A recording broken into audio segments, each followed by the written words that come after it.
नमस्कार, IBC 24 के इस खास कार्यक्रम जन कारवां में आपका स्वागत है। जन कारवां के इस सफ़र में आज हम पहुंचे हैं महाराजा छत्रसाल की नगरी छतरपुर। छतरपुर की बात करें तो यहां पर 6 विधानसभा है, जिसमें से 4 पर कांग्रेस का कब्जा है, 1 पर बीजेपी का और 1 पर समाजवादी पार्टी का कब्जा है। यहाँ पर 12,80,000 मतदाता हैं और ये जो छतरपुर है वह 3 संसदीय क्षेत्रों में आता है, छतरपुर, खजुराहो और टीकमगढ़। और अगर हम छतरपुर की बात कर लें तो यहाँ से मौजूदा सांसद वीरेंद्र खटीक हैं, जो बीते 10 सालों से इस क्षेत्र की नुमाइंदगी लोकसभा में करते आ रहे हैं। अब मैं अपने जो मौजूद यहाँ पर हमारे अतिथि हैं उनसे मैं परिचय कराऊं, उसके पहले हम एक शपथ लेंगे। आप लोगों से निवेदन है कि अपने अपने जगह पर खड़े हो जाएं। लोकतंत्र को मजबूत बनाने के लिए एक शपथ लेंगे। हम भारत के नागरिक ये संकल्प लेते हैं कि लोकतंत्र को मजबूत बनाने लोकसभा में 100% मतदान करेंगे और जाति धर्म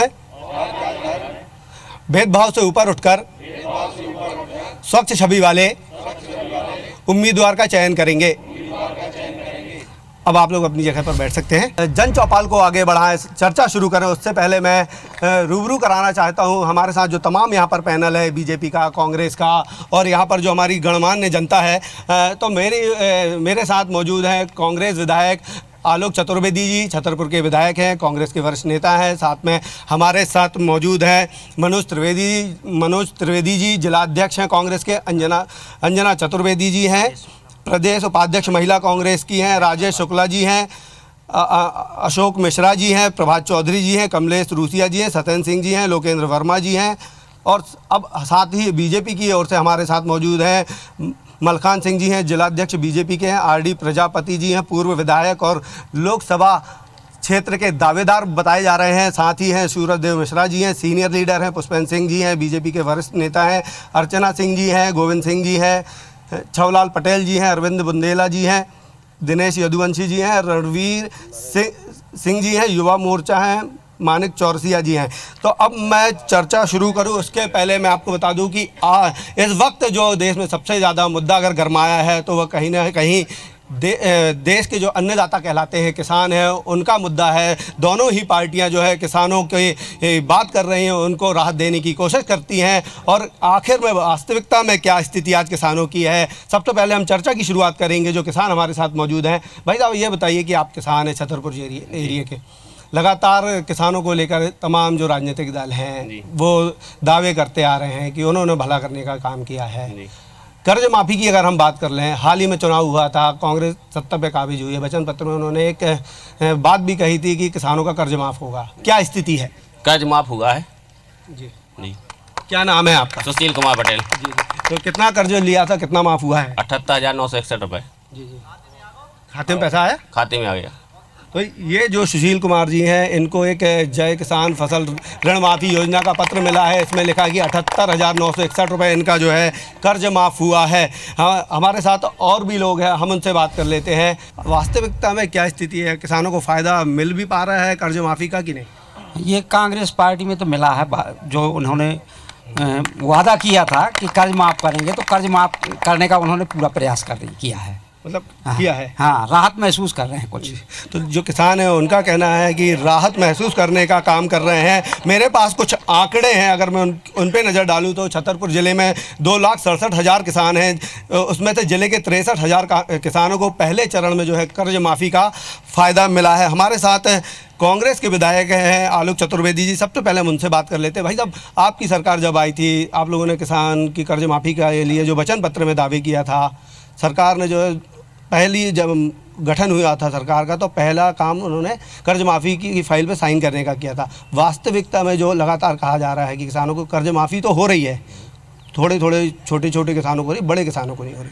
पूरे प्रदेश में 55 लाख किसानों का कर्जा माफ़ किया जाना है। हमारे मुख्यमंत्री जी ने 25 लाख किसानों का कर्जा तत्काल माफ़ किया है और उन 25 लाख किसानों में छतरपुर ज़िले के 63,000 किसानों का कर्जा माफ़ हुआ है। साथ ही ये एक क्रम है, सबसे पहले एक बैंक, सहकारिता के बैंक को कर्ज माफ़ हुआ है और अन्य बैंकों के 26 बैंक हैं उन बैंकों को रिकंसाइल किया जा रहा है। थोड़ा समय लगेगा किसी प्रक्रिया में, और एक भी किसान नहीं रहेगा। सबसे पहले कर्ज माफ़ी की बात की गई थी, प्रमाण पत्र जारी हुए हैं, प्रमाण पत्र लगातार सबके पास मिल रहे हैं, गांव-गांव मिल रहे हैं, प्रदेश में मिल रहे हैं, जिले में मिल रहे हैं, हर जगह किसानों के कर्ज की घोषणा की गई थी। जो वचन दिया गया था वो पूरा किया जा रहा है। तो हम अब इस सवाल का जो है जवाब बीजेपी से ले लेते हैं। दावे किए जा रहे हैं कि किसानों का कर्ज माफ़ हुआ है। हमारे साथ बीजेपी के जिला अध्यक्ष मलखान सिंह जी हैं। मलखान सिंह जी, ये बताइए कि कांग्रेस दावा कर रही है कि किसानों का कर्ज माफ़ हो रहा है, जिले में 63,000 किसानों का फ़ायदा भी मिला है कर्ज माफ़ी का, और आप लोग लगातार आरोप लगा रहे हैं, तो ये आरोप बेबुनियाद है कि इसमें कुछ सच्चाई भी है? इसमें 1% सच्चाई नहीं है, ये सब बेबुनियाद है। आज तक की स्थिति में एक भी रुपए किसी भी सोसाइटी के खाते में नहीं पहुंचे हैं। जब नहीं पहुंचेंगे तो कर्ज कैसे माफ कर देगी सोसाइटी? नहीं, लेकिन उन्होंने कहा था कि भाई साहब कि साइन तो किए थे, कुछ प्रक्रिया भी हुई, किसान भी हैं, हमने उनसे बात की, उनके पास ऋण माफ़ी का प्रमाण पत्र भी है, तो फिर आप लोग हल्ला कर रहे हैं। ये प्रमाण पत्र सिर्फ प्रमाण पत्र दिए गए हैं। कमलनाथ जी ने कहा था कि 10 दिन में हम, राहुल गांधी ने कहा था कि हम 10 दिन में मुख्यमंत्री बदल देंगे, उनने बदला नहीं मुख्यमंत्री। 10 दिन में कर्जा माफ़ की बात हुई थी, 2 लाख रुपए तक के कर्जे की बात हुई थी, न 2 लाख रुपए का कर्जा माफ़ हुआ, न किसी के अकाउंट में अभी तक पैसे भेजे गए हैं। और जो ये प्रमाण पत्र है, इसमें भी ये शर्त है कि 50% वो सोसाइटी माफ़ करेगी। अब सोसाइटी के पास पैसा कहाँ से आएगा जब सरकार नहीं देगी? तो ये सब सिर्फ झूठे वादे, झूठी घोषणा और वचन, तो आप इसको कह ही नहीं सकते। कहना है कि जो सरकार ने दावे किए थे कर्ज माफ़ी के, वो झूठी घोषणा है। आप ये बताइए कि वो कह रहे हैं कि जो प्रमाण पत्र मिले हैं उसमें से 50% जो है सोसाइटी को देना, लेकिन सोसाइटी के पास पैसा नहीं, तो कैसे कर्ज माफ़ होगा? अभी तक कोऑपरेटिव बैंक के ऊपर यही काबिज थे। 2 दिन हुए हैं, वो भंग किया गया है, और कोऑपरेटिव बैंक के द्वारा ही इस प्रमाण पत्र के साथ सर्टिफिकेट दिए गए हैं। तो फिर उन्होंने फर्जी सर्टिफिकेट दिए हैं क्या? ये पता इनसे लगाइए आप। विधायक जी कह रहे हैं कि आप जो है बैंक में थे, कोऑपरेटिव बैंक में, प्रमाण पत्र वहीं से जारी हुआ, सर्टिफिकेट वहीं से जारी हुआ, तो फिर ये कैसे जारी हो गया? सरकार जारी करती है। कर्जा सरकार को माफ़ करना था, बैंक को माफ़ नहीं करना था। सरकार जब पैसा देगी तो बैंक माफ़ करेगा कर्जा। बैंक में के अध्यक्ष को व्यक्तिगत रूप से कर्जा नहीं माफ़ करना रहता। सरकार ने पैसे तो दिए होंगे जब तो जारी हुआ होगा। कोई सरकार में पैसे नहीं दिए गए हैं। आपको बैंक में है, बैंक में थे अभी तक हम लोग, इसलिए बता रहे हैं आपको कि कोई पैसा सरकार की तरफ से, बहुत जिम्मेदारी के साथ आपको ये बता रहे हैं कि कोई भी पैसा सरकार की तरफ से एक भी रुपए कर्ज माफी के नाम पे बैंक में नहीं आया है। भाई साहब ये बताइए, अगर आप बोल रहे हैं कि कोई भी पैसा नहीं आया, अगर पैसा नहीं आया होता सर्टिफिकेट कैसे जारी होता? और अगर जब नहीं हुआ है तो फिर आप लोग इतना हल्ला क्यों कर रहे हैं? अगर हुआ है तो उसको आप उनका वेलकम कीजिए। मैं आपसे बिल्कुल आंकड़ों के साथ बात कर रहा हूँ। मध्य प्रदेश में 45 लाख किसानों का 55 लाख करोड़ कर्जा माफ होना है, और मध्य प्रदेश सरकार ने जरूरी खर्चों के लिए 5,000 रुपया लोन लिया है। तो आप 55 लाख करोड़ आपको माफ करना है, रुपये आपके पास 5,000 करोड़, 5,000 है, 50,000 करोड़ कहाँ से लाओगे आप? जब आपके पास है ही नहीं तो माफ कहाँ से करोगे? प्रमाण पत्र तो घर की चीज है भैया। हो सकता है जैसे शिवराज जी ले रहे थे कर्ज, वैसे शायद वो कर्ज लेके माफ करेंगे। आप 55 लाख करोड़ कर्ज लो ना, तब आप कर्जा माफ कर पाओगे ना। 5,000 करोड़ में कैसे करोगे? और आपको कोई कर्जा देने वाला नहीं है। मध्य प्रदेश सरकार के जो उपक्रम हैं, उन्होंने विज्ञापन निकाला है मार्केट से पैसा लेने के लिए कि हमको ऋण दो। जब इनके पास कुछ है नहीं, योजना है नहीं, माफ करेंगे कहां से? मैं एक जवाब ले लेता हूं। भाई साहब ये बताइए कि वो कह रहे हैं कि मध्य प्रदेश सरकार ने विज्ञापन निकाला है उपकरणों को गिरवी देने के लिए ताकि उनको कर्ज मिल सके। ऐसे में कैसे कर्ज माफी होगी? ये हालत कैसे होगी प्रदेश की? ये स्वयं स्वीकार रहे हैं कि हम खजाना खाली करके आपको सौंप के गए हैं। जब ये इन्होंने स्वीकार लिया है, हमें इसके आगे कुछ कहना नहीं है। सबसे पहली बात। दूसरी बात कि 55 लाख किसान हैं और 50,000 करोड़ का कर्जा माफ करना है, और बताया जा रहा है आपको, मैं बार बार बता रहा हूं कि हमारे मुख्यमंत्री जी ने क्रमबद्ध तरीके से इस कर्जे को माफ करने की बात कही है। 25 लाख किसानों का कर्जा फर्स्ट फेज में माफ किया जा रहा है, और वो सहकारिता के माध्यम से माफ किया जा रहा है।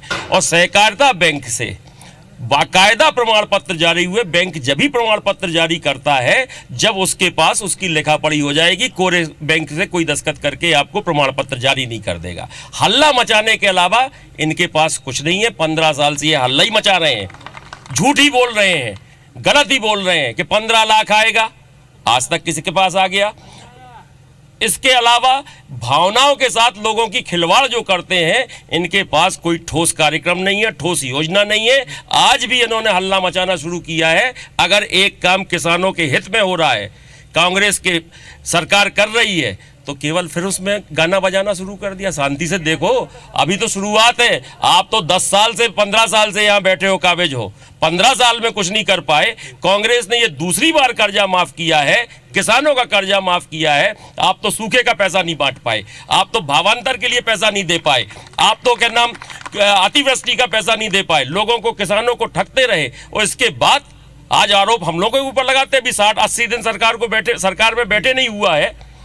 भाई साहब, लगातार आरोप लगाए जा रहे हैं, कहा जा रहा है कि जो कर्ज माफ़ी हुई है कुछ गड़बड़ियाँ भी हुई हैं, तो इसके लिए आखिर जिम्मेदार कौन है? अगर गड़बड़ियाँ हुई हैं, इसकी जांच कब कराई जाएगी? देखिए, हमारे राष्ट्रीय अध्यक्ष ने, हमारे प्रदेश अध्यक्ष माननीय मुख्यमंत्री जी ने जनता के सामने जो वचन पत्र रखा था, उसको क्रमशः बिंदुवार हर जगह हम लोग उस पर खरे उतर रहे हैं। चाहे वो किसानों की कर्ज माफ़ी हो, चाहे वो पुलिस को अवकाश देने की बात हो, युवाओं को रोजगार देने की बात हो, या गौ माता के लिए गौशाला खोलने की पंचायत में बात हो।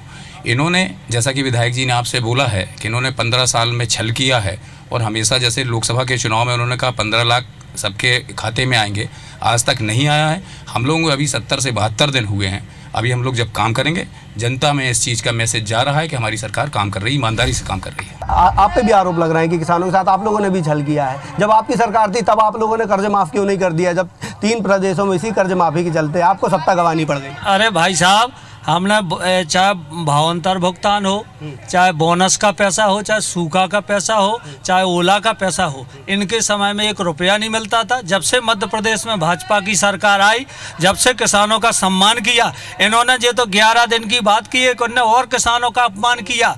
किसानों के बच्चों की शादी रुक गई। इनने इनकी सूची ऋण माफ़ी की चौराहे पे चिपकवा दी। अगर 2 लाख का ऋण माफ़ करना था, बैंक से सूची लेकर कर देते। तुम अपमान इतना कर रहे कि उनकी सूची ऋण की चौराहे पर चिपकाए हुए हो। किसी को 50,000 देना है, 50 जगह उनकी सूची चस्पा करवा दी गई है। उनका क्यों ऋण माफ नहीं किया? उनकी बदनामी वह करवा रहे हैं, किसानों का अपमान कर रहे हैं। हम लोग किसानों का सम्मान करते थे, जो केवल अपमान के सिवा कुछ नहीं कर रहे। छतरपुर जिले में अवैध उत्खनन हो रहा है, अधिकारियों के संरक्षण में हो रहा है। मीडिया रोज व्हाट्सएप के माध्यम से, अखबारों के माध्यम से दिखा रही है, लेकिन उसमें कहीं ना कहीं आपके लोग भी तो शामिल हैं। अब भारतीय जनता पार्टी का कोई व्यक्ति उसमें शामिल नहीं है। पहले था क्या? नहीं, पहले भी नहीं थे। माफिया है, चाहे वो किसी पार्टी का हो। भारतीय चलिए एक बात हम बात कर लेते हैं। वो कह रहे हैं, भाई साहब बैठिए, आप बैठिए। वो कह रहे हैं कि सपा विधायक तो पहले हम बात कर लेते हैं। राजेश जी, आप ये बताइए, ये कह रहे हैं कि माफिया होता है, वो किसी पार्टी का नहीं होता है। जब इनकी सरकार 15 साल थी तो आपने भी देखा है, लगातार आप लोगों ने आवाज़ भी उठाई है कि अवैध उत्खनन भी हुआ है। अब किसानों को अगर कर्ज माफ़ी हो रही है तो इनको दर्द हो रहा है। बिल्कुल इनको दर्द हो रहा है, और ये किसी मुंह से बोलने लायक भी नहीं है। 15 साल तक इनने जो लूटा है प्रदेश को, और आज सब लोग कहते हैं मोबाइल में छूट नहीं है। मैं भी समाजवादी पार्टी से विधायक हूँ, कांग्रेस का समर्थक जरूर हूँ। कांग्रेस भी जिस दिन बुरा करेगी उस दिन कांग्रेस से ही बाहर हो जाऊँगा। परंतु जो झूठ बोल रहे हैं कि कर्जा माफ नहीं हुआ है, निश्चित तौर पे कर्जा माफ हुआ है। ऐसे सैकड़ों उदाहरण यदि इनको चाहिए हो तो मैं दे सकता हूं किसानों के, कि किसानों के कर्जा माफ हुए, उनके खाते में पैसे अब भी आ चुके हैं। जी। देखिए, आपके साथी हैं जो हैं सपा विधायक हैं राजेश जी, वो भी कह रहे हैं कि कर्जा माफ हुआ। तो फिर ये जो हल्ला हो रहा है, बीजेपी आरोप लगा रही है, क्यों कर रही है? वो ये चोर शोर मचा रहे हैं। 2008 में भाजपा ने अपने घोषणा पत्र में लिखा था कि हर किसान का 50,000 रुपए कर्ज माफ किया जाएगा। क्या उसके बाद 7 साल सरकार रही, 8 साल, कभी कर्जा माफ किया किसानों का? आज जो किसानों के हितैषी बन रहे हैं, जब हमारी सरकार ने जो कहा सो किया। किसी किसान से आप बताइए जो 2 घंटे में कमलनाथ जी ने दस्तखत किए फाइल में, उसके बाद किसी किसान से पूरे मध्य प्रदेश में कहीं किसी की रिकवरी निकली? कोई पैसा मांगने उसके घर पे गया? किसी से जब उगाई नहीं हो रही है, अब हमें बैंकों में किस तरह से कब पैसा पहुंचाना है, ये सरकार का काम है। इनको क्या दिक्कत है जो बैंकों में कहा है कि 2 लाख तक किसानों किसानों से वसूली नहीं की जाएगी तो नहीं की जाएगी। बिल आदे किए सो करे हैं। ये भाजपा की तरह नहीं है कि हम जुमलेबाजी सरकार चलाते हो, झूठ बोले। कुछ हमारे साथ लोग हैं, हम उनसे बात कर लेते हैं। भाई साहब, आप ये बताइए, किसानों की बात लगातार की जा रही है, कहा जा रहा है कि कर्जा माफ़ी भी हो रहा है, 2 लाख सरकार ने अगर वादे किए हैं तो वो करेगी, उसकी चिंता करने की किसी को ज़रूरत नहीं है। वो कह रहे हैं कि किसी के पास कोई पैसा मांगने कोई अधिकारी नहीं जा रहा है। क्या स्थिति है? श्रीमान जी, 15 साल से इनकी सरकार बनी चली आ रही है। आज तक मैं किसान हूँ, मेरी ना आज तक शौचालय बना, ना मेरा आज तक ना मेरा आवास आया, ना मेरा, और जितने 15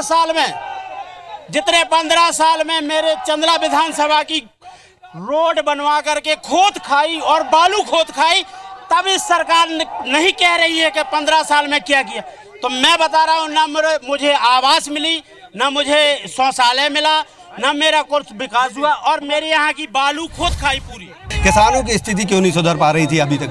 देखिए, किसानों के कर्जा माफ़ी का जो मुद्दा है बहुत ही बड़ा मुद्दा है। किसान बहुत परेशान है। शासन किसी का भी रहा हो, किसान कर्जे में रहा, उसकी माफ़ी होना चाहिए। माननीय मुख्यमंत्री जी, एक मिनट भैया, माननीय मुख्यमंत्री जी ने जो योजना चलाई है ये वाकई में बहुत अच्छी योजना है, पर समस्या इसकी ये है कि योजना को सही रूप से क्रियान्वयन नहीं किया जा रहा। सबसे पहले घोषणा की गई, वो चाहे चुनावी घोषणा हो या हित में हो, अच्छी घोषणा दी, तत्काल उस पर आदेश पारित किए गए। लेकिन सबसे बड़ी समस्या है एक जो हितग्राही किसान है उसका क्या सही डेटा आपके पास है? उसके लिए अनाप शनाप पोर्टल लागू कर दिए गए। पोर्टल में डेटा कैसे डालना है किसी समिति प्रबंधक को पता नहीं है। बैंक ने अननेसेसरी का डेटा उसमें डाल दिया। अब नतीजा ये निकला कि कुछ लोगों का कर्जा है, कुछ लोगों का नहीं है। अब पूरा प्रशासन जो है कलेक्ट्रेट में यही हल करने में लगा हुआ है। लोगों की दिन भर शिकायतें सुन रहा है कि हमारा कर्जा है, हमारा कर्जा ये है नहीं। नतीजा बहुत ही कम किसानों को इसका लाभ मिल पा रहा है। तो मुख्यमंत्री जी या जो भी जिनका भी शासन है, मैं एक आम नागरिक की हैसियत से बात कर रहा हूँ इस समय, निवेदन मेरा ये है कि सही तरीके से इसको फॉलो करें और किसानों को अगर वाकई लाभ देना है तो दें, राजनीति कृपया बंद करें। किसानों को जो हक है वो कब तक मिल पाएगा, क्या लगता है? किसानों को अभी 25 लाख किसानों को तो उनका हक मिल ही चुका है, और लोकसभा चुनाव के बाद बाकी जो किसान बचे हैं उनको भी मिल जाएगा। हमारी सरकार वचन देती है और जो वचन दिए हैं वो पूरा करेगी। तो जो लोग हैं उनका कहना है कि जो सरकार ने वचन दिए थे उसे पूरा करने की कोशिश की थी। हमारे साथ कुछ युवा हैं, हम उनसे बात कर लेते हैं। भाई साहब, आप अपनी एक तो सीट पे बैठे रहें, ये बताइए कि लगातार किसानों की बात हो रही है, सच्चा हितैषी किसानों का आपको लगता कौन है? सिर्फ राजनीति हो रही कि वाकई में लोगों की मंशा भी है किसानों को उनका जो जीवन स्तर है ऊपर उठाने की, उनको लाभ देने की? वास्तविकता ये सब अपने लिए ही राजनीति करते हैं, चाहे वो भाजपा हो चाहे कांग्रेस हो, दोनों सिर्फ किसानों को यूज करते हैं। आज तक ना तो किसानों का विकास हुआ है। कब इन्होंने गरीबी हटाओ का नारा दिया था, लेकिन हमें तो ये लगता है कि अभी भी 20 साल गरीबी हटाओ नारा इनका चलता रहेगा और अपने घर भर रहे हैं। जब भाजपा वाले कोई काम करते हैं तो कांग्रेस वाले आरोप लगा देते हैं, कांग्रेस वाले आरोप लगाते हैं वो चोर है, प्रधानमंत्री चोर है। और जब हम उनकी संपत्ति देखते हैं, राहुल गांधी अभी तक ये नहीं बताते कि हमारे पास संपत्ति यहाँ से। किसानों की बताओ कि किसानों का वाकई में किसानों का स्तर ऊपर उठ पाएगा कि सब राजनीति मुद्दे बने रहेंगे? राजनीतिक उससे तो किसानों का नहीं उठने वाला स्तर कुछ भी। मुझे तो ये लगता है किसान वहीं का वहीं रहेगा, सब ये यूज होते रहेंगे, सब राजनीतिक लोग ही यूज कर रहे हैं। जो लोग जो युवा है उनका कहना है किसानों को कहीं ना कहीं सिर्फ यूज किया जा रहा है राजनीतिक हथियार के रूप में। आपको क्या लगता है कि वाकई में जो अभी युवा साथी कह रहे थे वो सच्चाई है कि जो किसान है आज उनकी स्थिति बेहतर हो रही है? मेरा मुद्दा ये है, 15 साल से सांसद जी का नेतृत्व सागर से हो रहा, 10 साल से छतरपुर से हो रहा, इनके बाद भी राज्य मंत्री का दर्जा प्राप्त कर लिया भारत सरकार के। उनके पास में अल्पसंख्यक मंत्रालय है, पिछड़ा वर्ग मंत्रालय है और महिला बाल विकास है। क्या उन्होंने अपने मंत्रालय के अंतर्गत संसदीय क्षेत्र में कोई कार्यालय खोला है? क्या उन्होंने अपने मंत्रालय के कार्यकाल में अल्पसंख्यक कार्यालय से हुनर मार्केट का जो अल्पसंख्यक को लाभ मिलता है वो खोला है? क्या पिछड़ा वर्ग के लिए उन्होंने कोई योजना बनाई है? आप इतने सालों से काम कर रहे हैं और मंत्री के सर्वोच्च शिखर पर हैं, अब क्या चाहते हैं 25 साल 5 बार क्या देंगे आप? हमारा वोट जो अभी देना हमको किस उद्देश्य से लेकर आप हमारे बीच में आने वाले हैं?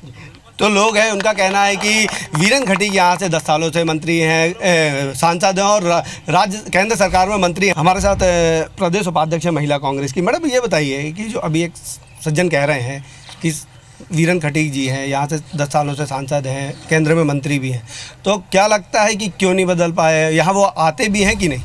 अभी लोकसभा चुनाव होने वाले हैं, बात होनी है मोदी की, यहाँ पर उलझ गए हैं किसानों पर।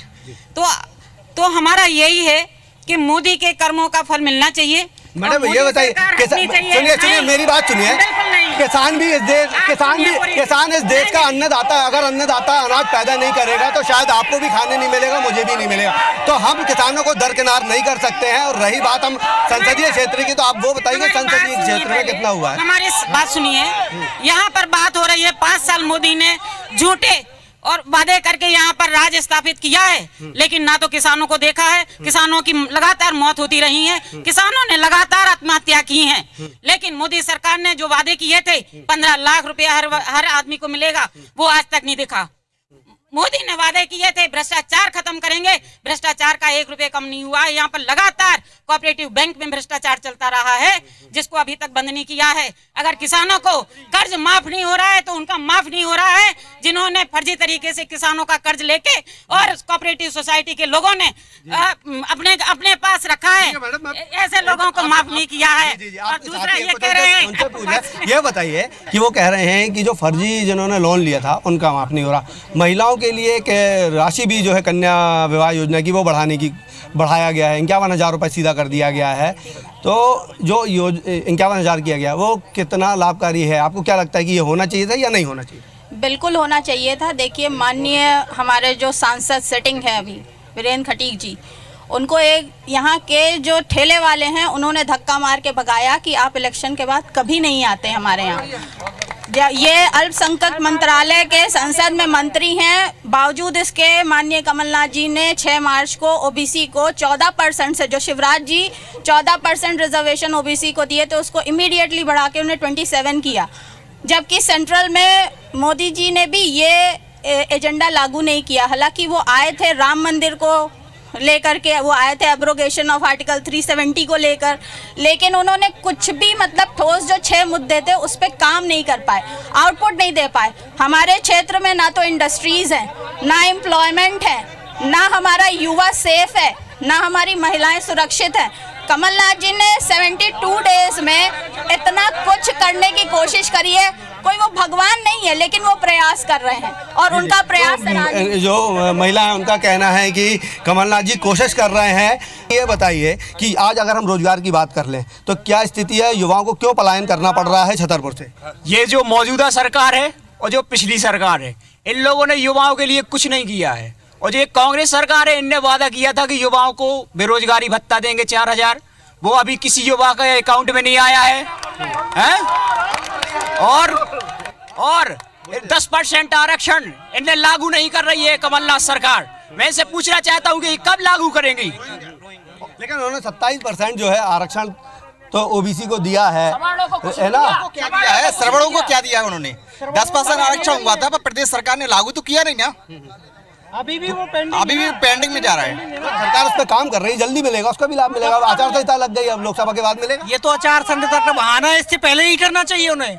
10% जो आरक्षण की बात करी थी उन्होंने, ये काम 1 महीने पहले ही हो जाना चाहिए। जब घोषणा करते हैं उसके बाद ये आचार संहिता लग जाने के बाद कोई काम नहीं आता है, कोई चीज नहीं होती है। जो युवा है वो कहीं ना कहीं आरक्षण को लेकर बात कर रहे हैं कि आरक्षण खत्म होना चाहिए और युवाओं को जो रोजगार है वो मिलना चाहिए। हम बात कर लेते हैं कि अब जो लोकसभा चुनाव का जो बिगुल है वो बच चुका है, आचार संहिता लागू हो गई है, चुनाव की तारीखों का ऐलान हो चुका है। यहाँ से जो है बीजेपी लगातार जीतते आ रही है, लेकिन बावजूद उसके यहाँ पर जो विकास जो होना था, जो रोड मैप के दावे किए गए थे, वो हकीकत में कुछ नहीं है। यहाँ स्वास्थ्य की हालत ख़राब है, शिक्षा की हालत ख़राब है, युवा जो है रोजगार के लिए पलायन कर रहा है। क्या वजह है? कैसी बात कर रहे हैं आप? मेडिकल कॉलेज शिवराज सिंह जी ने दिया है, यूनिवर्सिटी भारतीय जनता पार्टी ने दी है, चारों तरफ नेशनल हाईवे, बढ़िया चमचमाती सड़कें दी हैं, रेलवे दी है हमने। भारतीय जनता पार्टी ने सब कुछ किया है, कहाँ पीछे हैं? कांग्रेस ने क्या दिया? 8,000 तबादले दिए हैं, 1,000 करोड़ रुपए का घोटाला हुआ मध्य प्रदेश में 2 महीने में, ये दिया है कांग्रेस ने। तो इसका जवाब भी हम ले लेते हैं। हमारे साथ विधायक जी मौजूद हैं। विधायक जी ये कह रहे हैं कि यहाँ पर मेडिकल कॉलेज दिया है, भूमि पूजन हुई है, सड़कों का जाल बिछाने की बात की गई है। अगर जहाँ तक मेरी जानकारी में जो है कि भूमि पूजन तो ज़रूर हुआ है, लेकिन उसके बाद मेडिकल कॉलेज का काम नहीं हो सका है। जो युवा है वो जो है पलायन कर रहा है रोजगार की तलाश में छतरपुर से। स्वास्थ्य के हालात ख़राब हैं, शिक्षा के हालात ख़राब हैं, उच्च शिक्षा के लिए भी लोगों को बाहर जाना पड़ रहा है। बिल्कुल जो बात आप कह रहे हैं और बगल से बात आ रही है मेडिकल कॉलेज और हॉस्पिटल की, 1:30 या 2 बजे शिवराज सिंह अगर आके यहाँ अस्पताल का उद्घाटन और मेडिकल कॉलेज की पाठशाला का पर्दा हटाते हैं और वो अस्पताल आज की तारीख तक अभी हॉस्पिटल को हैंडओवर नहीं किया गया, आप उद्घाटन करके चले जाते हैं, जिस अस्पताल की बिल्डिंग को अभी डिपार्टमेंट ने हैंडओवर नहीं किया, आप किस बात की बात कर रहे हैं। हम आते हैं मेडिकल कॉलेज के ऊपर। आपने जिस ज़मीन पर मेडिकल कॉलेज के बनने के लिए आपने बात करी है कि यहाँ मेडिकल कॉलेज बनना है, वो ज़मीन मैंने अभी 2-4 दिन पहले ही पूछा तहसीलदार से, वो ज़मीन अभी विवादित है और उस ज़मीन को विवादित बताया जा रहा है। रहा सवाल कि वो एक प्रक्रिया में मेडिकल कॉलेज कैबिनेट के डिसीजन हुआ था, अभी प्रक्रिया में है, उसकी बहुत फॉर्मेलिटीज़ होनी है, वो फॉर्मेलिटीज़ जब तक पूरी नहीं होंगी तब तक मेडिकल कॉलेज यहाँ नहीं आएगा। अब बात करते हैं रेलवे की। रेलवे 2 दिन में इन्होंने खड़ी नहीं कर दी। मुझे ध्यान है मम्मी सांसद थी 30 साल पहले, तब उसके पहले इसकी चर्चा चल रही थी, तब से इस सिंगरौली लाइन की बात होती थी। ये एनएच की बात करते हैं, भाई साहब सांसद थे उस समय, उस एनएच के दोनों एनएच मंजूर कराए गए थे। ये बात करें उसकी एनटीपीसी की, जो एनटीपीसी कांग्रेस के समय पे यहाँ मंजूर हुई थी और जो रोजगार मिलना था युवाओं को, वो एनटीपीसी यहाँ से इनके कार्यकाल में चली गई।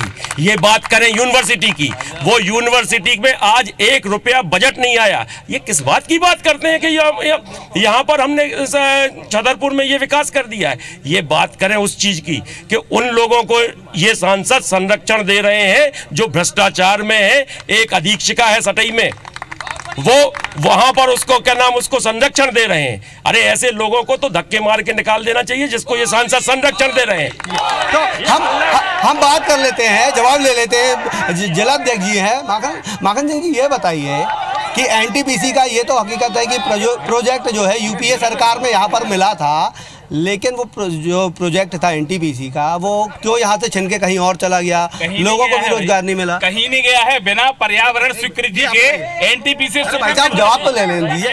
जी नहीं गया है तो भाई साहब बताइए आप पर्यावरण की मंजूरी ही नहीं है उसमें, तो भाई सरकार एनटीपीसी अभी कहीं नहीं गया। उसके रोड बाउंड्री वगैरह बनना है, बन रही है, काम चालू है, और अभी पर्यावरण की स्वीकृति में उसमें कहीं से गड़बड़ी है। उस स्वीकृति के आते ही उसका काम चालू हो जाएगा।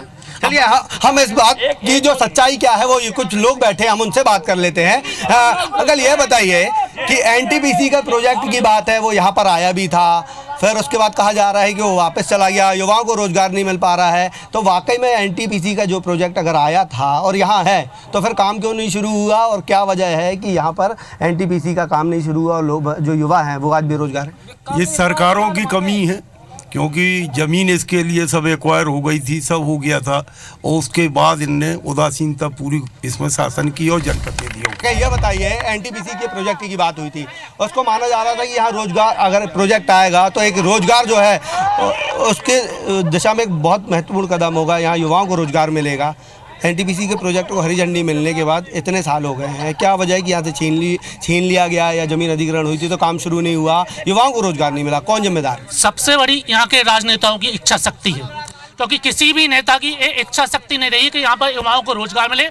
एनटीपीसी जैसा प्रोजेक्ट यहाँ पर चालू हो, यदि एक एनटीपीसी का यदि प्रोजेक्ट चालू हो जाता, यहाँ पर लाखों बेरोजगारों को रोजगार मिल जाता, डायरेक्ट और इनडायरेक्ट रूप में। कई फैक्ट्रियां यहाँ पर आ जाती, लेकिन जितने भी नेता हैं, चाहे वो कांग्रेस के हो चाहे बीजेपी के हो, विकास के मुद्दे पे एक साथ खड़े नहीं होते हैं। वो सब अपने स्वार्थ के लिए, अपने घर का विकास, चाहे वो कुछ नेता हैं जो अपने सिर्फ घर का विकास, चाहे वो बीजेपी का नेता हो, पूरे परिवार को आगे ले गए, और कांग्रेस के तो अपने खानदान, अभी आप देख रहे थे विधायक जी गिना रहे थे, हमारे भैया सांसद रहे, मम्मी सांसद रही, सब कुछ गिना रहे थे।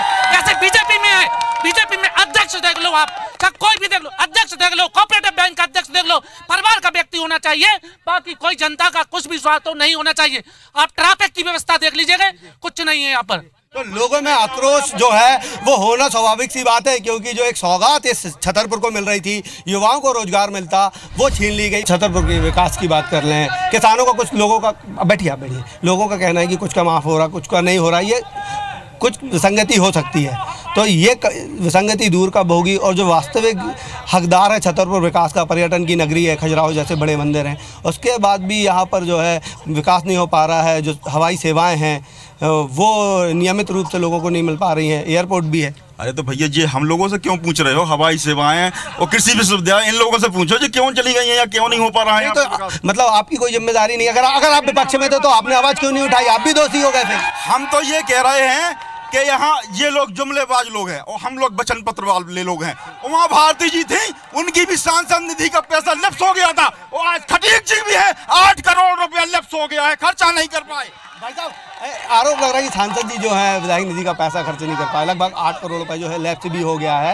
लेकिन जो विकास है जिसकी उम्मीद छतरपुर लगा रहा था, एक वर्ल्ड फेमस खजुराहो पर्यटन स्थल है, विदेशों से लोग यहाँ पर आते हैं, लेकिन ना उद्योग है ना व्यापार है। आज भी स्थिति जो है छतरपुर से ज़्यादा आगे जो है, इससे जो दूसरे छोटे ज़िले हैं वो आगे निकल रहे हैं। तो कहाँ कमी रह गई है? क्या लगता है जिम्मेदार कौन है? क्योंकि आप भी हैं सपा से, आप लोगों ने भी आवाज़ उठाई है। यहाँ बैठे सभी राजनीतिक दल, यहाँ इन मुद्दों और बेरोजगारी और रोजगार के साधन की कोई चिंता नहीं है। आप भी देख रहे हैं लड़ाई चल रही है केवल आगे भविष्य की। हम तो इनसे कहते हैं, चूँकि इनको भी छड़पड़ाहट हो रही है, 15 साल बाद सत्ता से बाहर आए हैं, तो उनको बहुत छड़पड़ाहट हो रही है कि ये कैसे छूट गई। आज मुद्दा इसका नहीं है, चुनाव मुद्दा है। आज चुनाव में धारा 370 भैया हट गई, तुम कह रहे कांग्रेस ने तो 80 दिन में कौन से काम करा लोगे कांग्रेस से? मंदिर बनेंगे, मंदिर भैया बन गए हुई है, 15 लाख आई गए। अरे जी हो रहे, अरे भैया जी और घोषणा वीर है। हमारे बिजार विधानसभा 2 बार शिवराज सिंह गोद ले गए, लौट के नहीं आए 5-5 साल। उसके बाद भी हम कह रहे हैं आप सब जन एक दूसरे को विरोध कर रहे हैं, तो जनता चाहत विकल्प।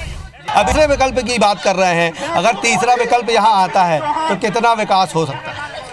देखिए तीसरे विकल्प की उम्मीद नहीं है, लेकिन मैं एक चीज कहना चाहता हूँ कि ये जो लोग हैं इनकी सरकार ये पूरे प्रदेश में है, प्रदेश में थी पहले और पूरे देश में थी।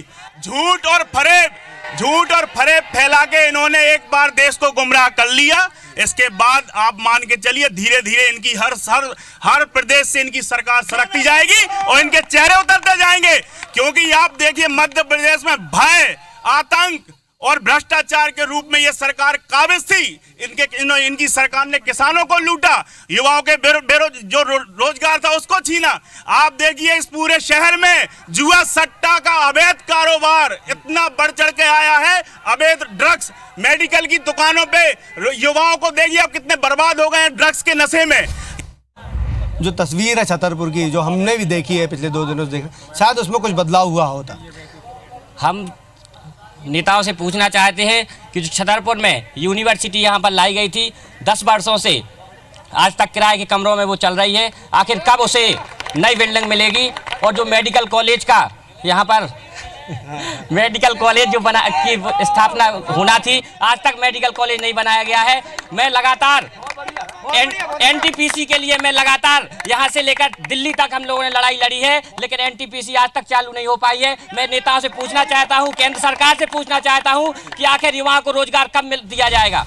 भाई साहब शिवराज सिंह चौहान जब ओले गिरते थे, शिवराज सिंह चौहान अगले दिन वहाँ पे पहुँच जाता था। क्या कमलनाथ जी वहाँ गए? नहीं गए। जो कोई अभी वहाँ पे चित्रकूट में 2 बच्चे मार दिए गए, 13 दिन तक उन पे कोई कार्रवाई नहीं हुई। ये सिर्फ कांग्रेस सरकार और सिर्फ तबादले के पैसे खा रही है, सिर्फ ट्रांसफर में। मुझे एक चीज बता दीजिए, आप बोल रहे हैं कि वहाँ कमलनाथ जी नहीं गए चित्रकूट में, तो आपके शिवराज जी तो गए थे जब बच्चों की लाश मिल गई राजनीति करने। भाई साहब वो कम से कम गए तो, कमलनाथ जी तो वहाँ गए भी नहीं है। यहाँ पर बुंदेलखंड पैकेज विकास प्राधिकरण बना था, सरकारों से पैकेज भी अलॉट हुए थे, लेकिन स्थिति बुंदेलखंड की बात कर ले, छतरपुर की बात कर ले, क्यों नहीं बदली? बीजेपी के नेताओं की स्थिति बदली है बुंदेलखंड के पैकेज में, जमीनी स्थिति नहीं बदली है। जो साइकिल में चलते थे वो सफारी में चलने लगे हैं बुंदेलखंड के पैकेज से। अगर हम बुंदेलखंड पैकेज को बांटते तो एक पंचायत में इतना पैसा पहुंचता कि हम पेरिस की स्थिति बना सकते थे। मामा बोल रहे थे किसानों पे मंदसौर में गोली चलाने वाला मामा था, टीकमगढ़ में जेल में पहुंचाने वाला मामा था। तो मामा इसीलिए नहीं रहे, इसीलिए मोदी नहीं रहेंगे।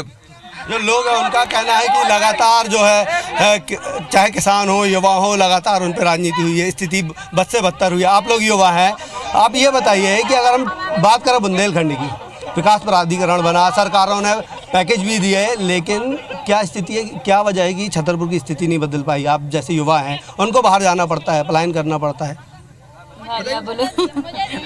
चलिए हम से आप जवाब ले लें। आप महिला हैं, आपके बच्चे हैं, उनको बाहर जाना पड़ता है, क्या वजह है कि पैकेज भारी भरकम आता है लेकिन उसका इस्तेमाल धरातल पे कुछ नहीं होता? आपका जो सवाल है उसका जवाब में सिस्टम ही गुनाहगार है। ठीक बात, अभी तक बीजेपी की गवर्नमेंट थी, सिस्टम उसके अकॉर्डिंग काम कर रहा था। अब कमलनाथ जी आए हैं, सिस्टम उनके अकॉर्डिंग काम करेगा। इसका wait a minute, just let, आप बोलिए मैडम, आप बोलिए अब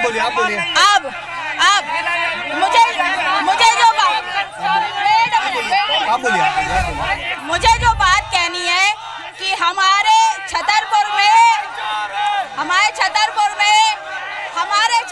ने जो इलेक्ट किया है कांग्रेस को, वो केवल इस मुद्दे पे किया था क्योंकि यहाँ पे सामाजिक असुरक्षा महिलाओं की, बच्चों की इस हद तक हो गई थी कि महिलाएं बाहर निकलने में असुरक्षित महसूस करती थी। बच्चों के साथ 3-3 साल, 1.5 साल के बच्चों के साथ रेप होने चालू हो गए थे। बच्चियों को छोड़िए, बच्चों को भी नहीं बख्शा गया।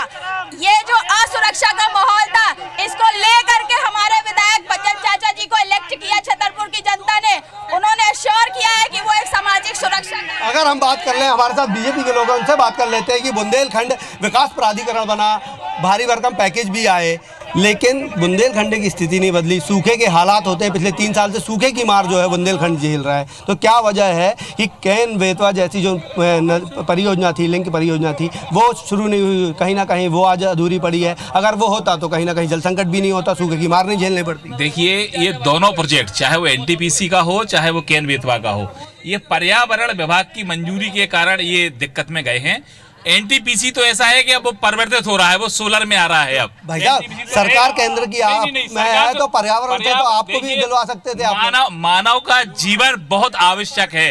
अगर कहीं किसी प्रकार की और रही बात पानी के कितने बांध बनाए हैं आपको मालूम है? बांध बनाने से कुछ नहीं होता, फिर सूखे की मार क्यों झेलता? अगर बांध बने होते तो पानी तो मिलता। 3 सालों से सूखे की मार झेला है भाई। आपने देखा नहीं? आप रिकॉर्ड तो देखिए, यहाँ किसानों ने जो उत्पादन किया है, फाइलों में सब कुछ हो गया भाई साहब, फाइलों में सब कुछ हो गया है। हम पूछ लेते हैं राजेश जी, आप ये बताइए कि वो कह रहे हैं कि बांध बने हैं, सूखा का कोई हालात यहाँ नहीं रहे हैं। क्या लगता है कि यहाँ पर जो पानी जो है आराम से खेतों तक मिल रहा है, लोगों को पानी के लिए परेशान नहीं होना पड़ रहा?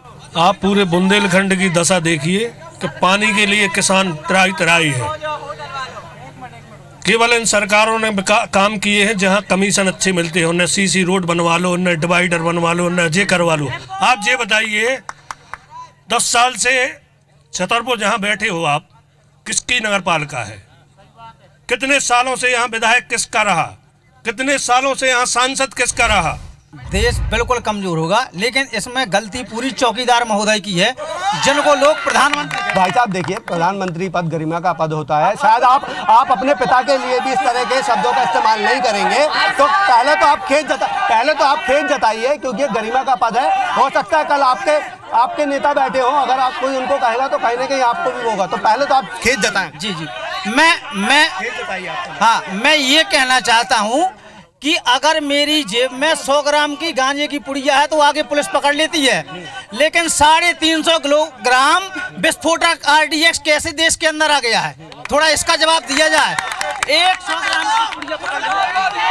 तो ये जो बहस है लोकसभा की, वो लगातार चलती रहेगी और जो मुद्दे हैं वो कहीं ना कहीं इसी तरह हो हल्ले में दबते रहेंगे, क्योंकि जो राजनीतिक दल है वह जो बेसिक मुद्दे हैं, जो ज़मीनी हकीकत है, जो उन्होंने वादे किए थे, उस पर चर्चा करने से कहीं ना कहीं वो बचने की कोशिश कर रहे हैं। लेकिन इसका जवाब जनता आने वाले लोकसभा चुनाव में राजनीतिक दलों को जरूर देगी। हमारे इस खास कार्यक्रम जन कारवां में इतना ही। मुझे दीजिए इजाज़त, अगले किसी और पड़ाव में हम आपसे फिर रूबरू होंगे। नमस्कार।